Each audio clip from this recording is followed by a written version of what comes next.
My name is Liz Partsch, And I'm Paul Rowley, and welcome to Farm and Dairy's virtual newsletter. where we will be giving you a rundown of all the news this week. Yes, and we have some fun stories this week, We I do, think. yeah.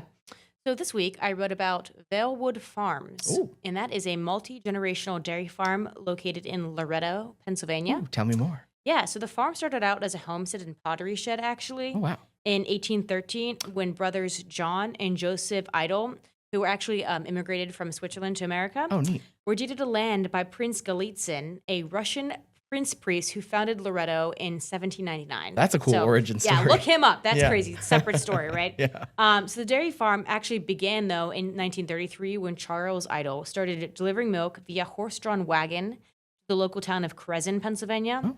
And from there, the farm has seen 4 generations of farmers, all who have had equal parts in the family business. Mhm. It's not like there's like one owner. Everybody has that teamwork involved. So Vale Wood Farms offers a full line of dairy products, including different flavors of milk and different flavors and types of milk, butter, yogurt, ice cream, sour cream, and cottage cheese. So a whole line of products. And I can tell you for a fact they're good. Yeah, I was going to say came home with yummy. a full thing of dairy products. Nice. So a few things that make this dairy farm really special is that Vale Wood Farms actually produces everything in the dairy process, from growing their own forages to processing their own milk. Oh, wow. Yeah, they also have never stopped doing milk deliveries since the company was founded. Wow. Yeah, which is crazy because that seems a bit uncommon nowadays. Right. Back in the day, we'd see all these milk deliveries, but now it seems it's dwindled down. So 4th generation farmer at Vale Wood Farms, Chrissa Idle Westrick, actually told me that they've seen an increase in milk deliveries since COVID-19 happened, which in a way makes sense. Everybody was isolated. They want to leave their houses. And that Vale Wood Farms will actually drive up to an hour away to make a delivery. In particular, their farm sees a lot of demand for deliveries from elderly folks, and oftentimes they'll drop off other things they don't sell, like eggs or cheese, really just to kind of help those people out who don't have mobility they used to. Yeah. So that's really nice. Right. They also have a very dedicated staff and customer base that goes back generations. I bet. And my family included, Nice. has been buying their milk for generations too. So Krista said to me, and this is a really sweet quote, "It's so interesting to meet our customers and to hear them say, 'Your grandpa used to be my milkman.' What an honor," right? Westrick said. Sometimes, you milk cows and you feel that you're kind of stuck in this vacuum, but it's so rewarding to meet those people and those customers who are benefiting from the products that you're making. Yeah. So that was a really sweet thing that she had said. Yeah. So if you're interested in reading and learning more about Vale Wood Farms, you guys should check out the story in the newspaper this week. Go to farmanddairy.com. Absolutely. That sounds so sweet. I'm going to have Yeah. to read about that Yeah, immediately. really sweet story. And they had, just really good milk product. Like everything was delicious. Yeah. So highly recommend you check out some of this stuff. Amazing. Yeah. Okay. Well, let me tell you about a little day trip that I had the opportunity to take recently. It was so fun. I got to travel recently to beautiful Put-in-Bay, Ohio, to see the shores of Lake Erie from a different place. I haven't seen it before. And scientists were there, and they were once again talking about how they're bracing for the annual return of the harmful algal blooms. If you need a visual, you can kind of picture a bright green sludge coating the surface of the water, sort of like some kind of lake monster's wake, really gross.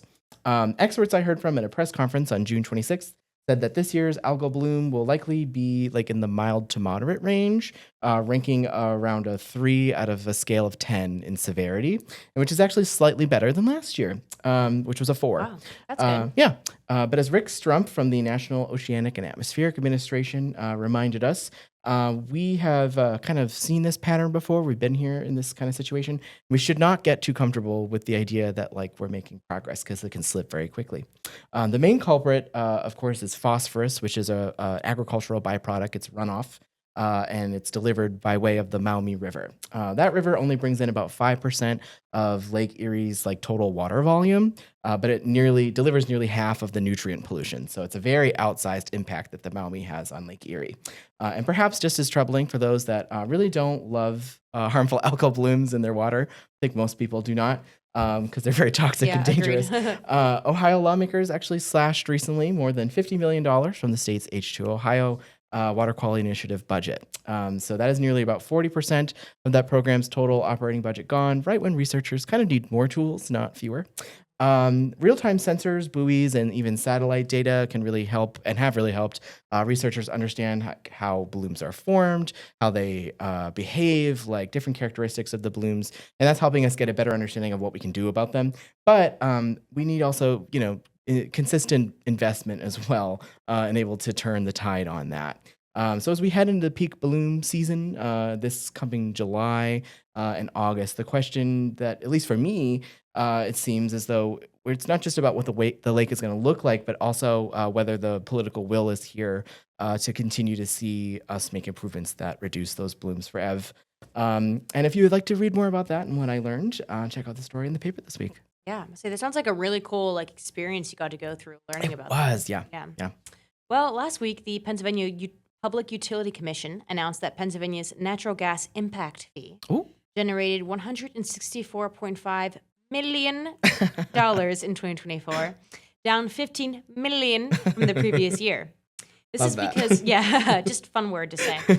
This is because of a decrease in new well spud, 314 in 2024 compared to 421 in 2023. Oh, okay. The impact fee is the state's tax on unconventional oil and gas production established in Pennsylvania's Act 13 that is given to counties and municipalities to offset the impacts of natural gas drilling. Cool.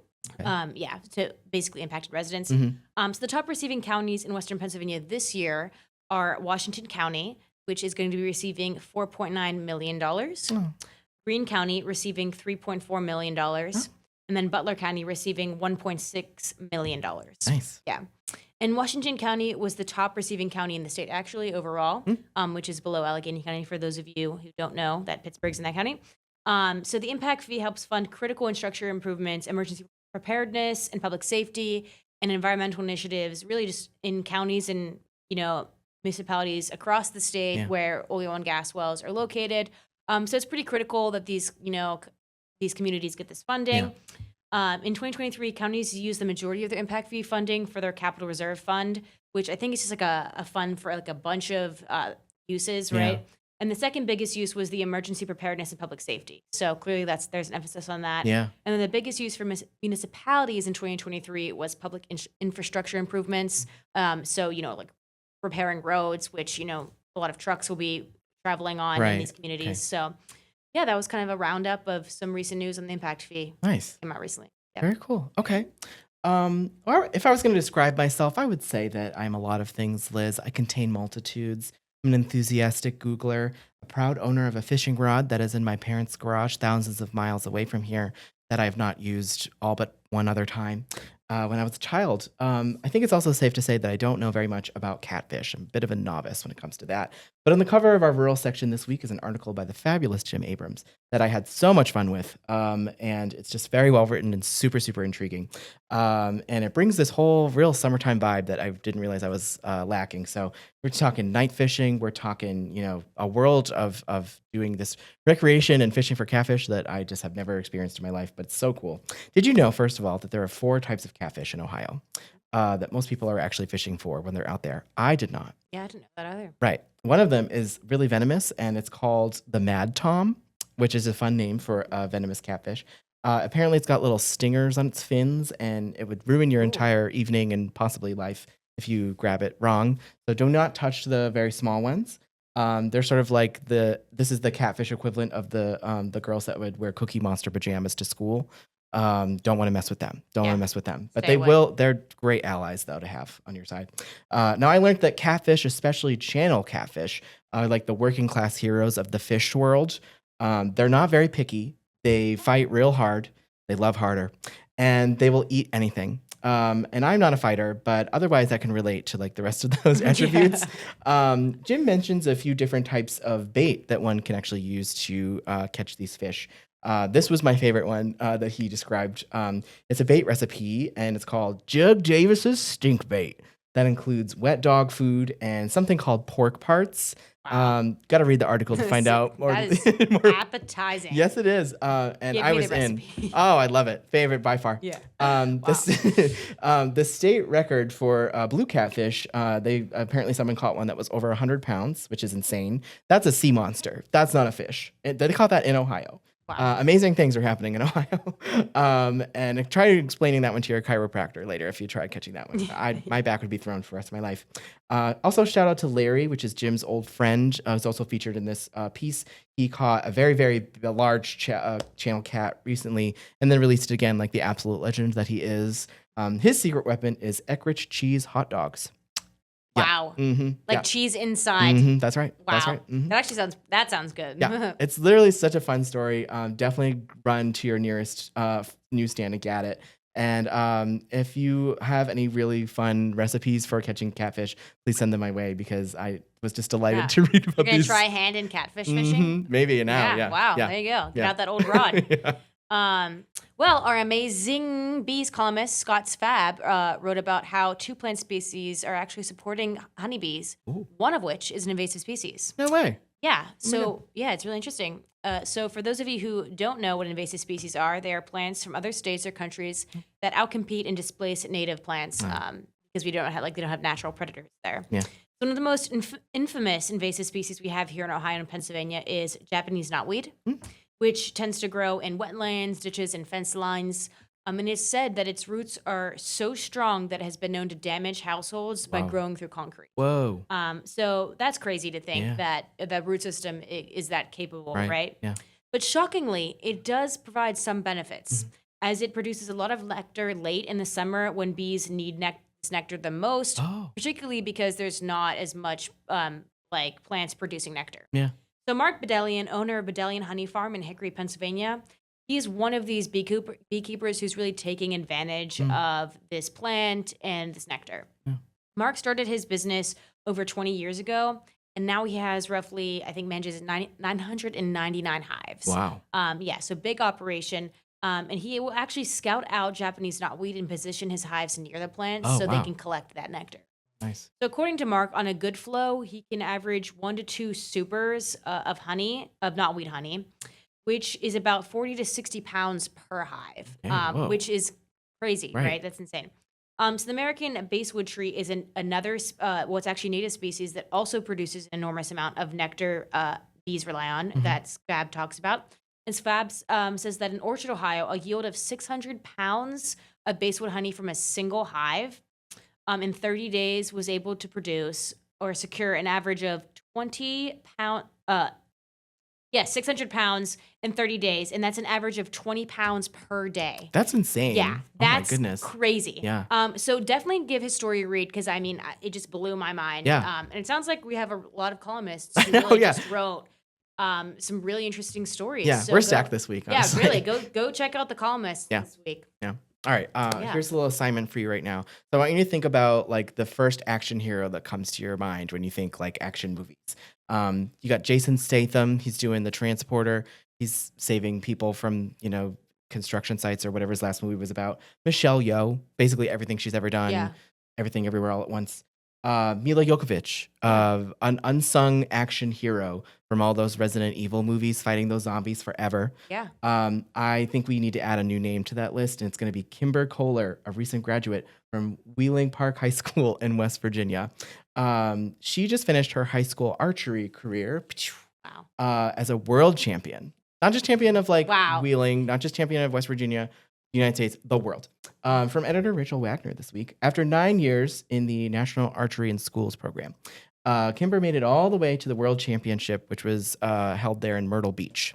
During her final round, she scored a 299 out of 300. So that is 29 perfect tens, bullseye. And then 1-9, which is earning her the title of NASP Female World Champion out of more than 1,500 other competitors. Wow. So she's almost perfect, basically. Literally, Wow. Yes. Not bad for someone who started out with a pink bow that was given to her by her dad when she was 5. But even just on that note, I have to say, this story actually was run with a photo of her at that age with this bow. And I'm sorry to children all over the world, but you can all pack it up because you will just never look as cool as she did wielding this bow. This pink bow is such a cool photo. I love it. Her parents did not just cheer her on from the sidelines. They were actually very, very involved. They became certified coaches themselves. They ran the local elementary school program that built their daughter into a champion. And then they helped also really build a pipeline for other young people in West Virginia and Ohio County to become young archers themselves and kind of follow a similar path. Kimber is absolutely not done with what she has, even though she's gotten the accolade of all accolades. She's going to take a gap year now that she's graduated. She's going to see how far archery can take her, what she can do with that. And then she's also planning on becoming a coach herself. Because for her, it's not just about, hitting the bullseye. It's about helping other kids get the mark too. So Wow. really nice. That's so sweet. Yeah, it was a great story. Yeah. And I think that is our top stories for the week. To read the full stories, go to farmingdairy.com or find your local newsstand. Thank you for tuning in, and we shall see you next time. Bye-bye for now. Bye.